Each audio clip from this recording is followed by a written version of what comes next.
نکولو میکیاویلی نے لکھا تھا کہ حکمران کو اپنی حکومت کو قائم رکھنے کے لیے عوام کے دلوں میں ڈر اور خوف کو زندہ رکھنا ہوگا، جیسے سزا کا خوف۔ دوستو، میکیاویلی نے یہ الفاظ اپنی کتاب دی پرنس میں 16ویں صدی میں لکھے، لیکن آج کی جدید ہسٹری میں یوگنڈا کا حکمران ایدی امین اس کی واضح مثال ہے۔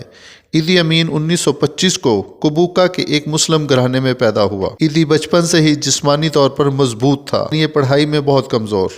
ایدی کشتی اور باکسنگ کا ماہر کھلاڑی تھا۔ 1946 میں یہ پرائیویٹ ملازم کے طور پر برٹش آرمی میں شامل ہوا۔ اپنی صلاحیتوں کی وجہ سے جلد ہی ترقی کرتا گیا۔ 1951 سے 1960 تک ایدی نے ہیوی ویٹ باکسر کا اعزاز اپنے پاس رکھا۔ 1962 میں یوگنڈا کو برطانوی راج سے آزادی ملی۔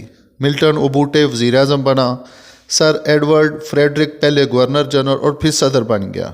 ملٹن اوبوٹے نے فریڈرک کو اقتدار سے بے دخل کرنا چاہا، لیکن اس کے لیے اسے فوج کی حمایت درکار تھی۔ ایدی امین سارجنٹ لیول کا آفیسر تھا۔ ملٹن اوبوٹے کو ایدی کو وفادار ساتھی سمجھتا تھا، اس لیے اسے ترقی دینا شروع کر دی۔ 1966 میں ملٹن اوبوٹے اپنے مقصد میں کامیاب ہو گیا۔ ایدی امین نے اس کی بھرپور مدد کی تھی۔ پھر ملٹن اوبوٹے نے ایدی امین کو کمانڈر ان چیف کا عہدہ دے دیا۔ ایدی کو اس بات کا اندازہ ہو چکا تھا کہ ملک میں اقتدار صرف فوج کی وجہ سے ہی ممکن ہوتا ہے، تو کیوں نہ وہ خود سربراہ بن جائے۔ ایدی نے سازش تیار کرنا شروع کر دی۔ 1971 میں جب ملٹن اوبوٹے سنگاپور کے دورے پر گیا تو ایدی امین نے اقتدار پر قبضہ کر لیا۔ تمام افواج نے ایدی کو یوگنڈا کا باوردی صدر تسلیم کر لیا۔ دوستو، یہ تو تھا ایدی امین کے اقتدار حاصل کرنے کا پس منظر۔ مزید حقائق سے پردہ اٹھائیں گے کہ ایدی امین نے کیسے انوکھے انداز سے یوگنڈا میں حکومت کی۔ ایدی نے تقریباً 3 لاکھ لوگوں کو بے دردی سے قتل کیا۔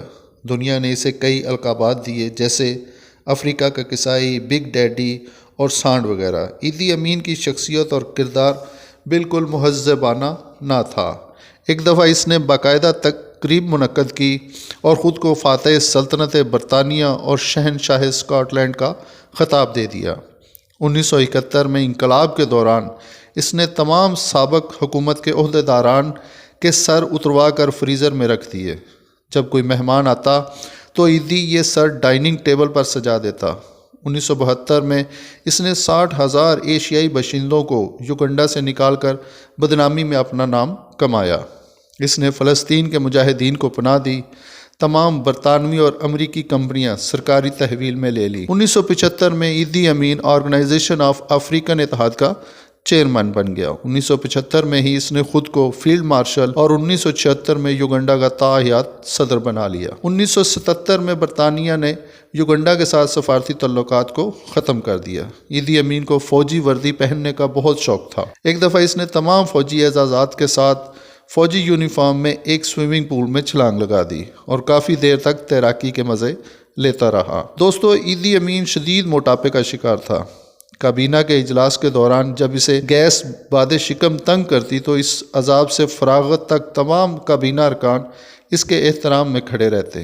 ایدی امین کو مشہور ہونے اور مرکز نگاہ رہنے کا بہت شوق تھا۔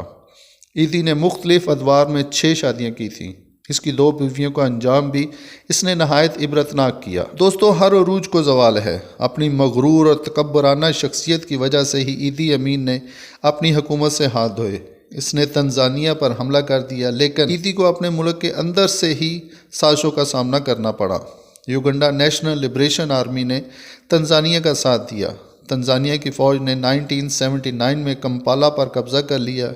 ایدی نے یوگنڈا سے فرار ہو کر لیبیا کے کرنل قذافی کے پاس پناہ لے لی۔ ایدی امین 10 سال تک طرابلس میں رہا۔ لیبیا کے حالات خراب ہونے پر ایدی نے سعودی عرب سے پناہ کی درخواست کر دی۔ ایدی تا دم مرگ پھر سعودی عرب میں رہا۔ سعودی حکومت اسے $1400 ماہانہ خرچ دیتی تھی۔ ایدی اکثر اپنی فوجی وردی پہن کر جدہ شہر میں گھومتا رہتا۔ وہ سمجھتا تھا کہ وہ یوگنڈا کا تاحیات فیلڈ مارشل اور صدر ہے۔ ایدی امین جب بہت زیادہ بیمار ہو گیا تو اس نے خواہش کی کہ اسے اپنی زندگی کے آخری ایام یوگنڈا میں گزارنے دیے جائیں، لیکن یوگنڈا حکومت نے ایدی امین کو زندہ قبول کرنے سے انکار کر دیا، اور اگر ایدی کی میت یوگنڈا میں لائی گئی تو اسے عام شہریوں کی طرح دفن کیا جائے گا۔ دوستو ایدی امین 16 اگست 2003 کو سعودی عرب میں انتقال کر دیا۔ امید ہے ویڈیو آپ کو پسند آئی ہوگی۔ ویڈیو کو لائک شیئر کیجیے اور چینل کو سبسکرائب کیجیے۔ بہت شکریہ۔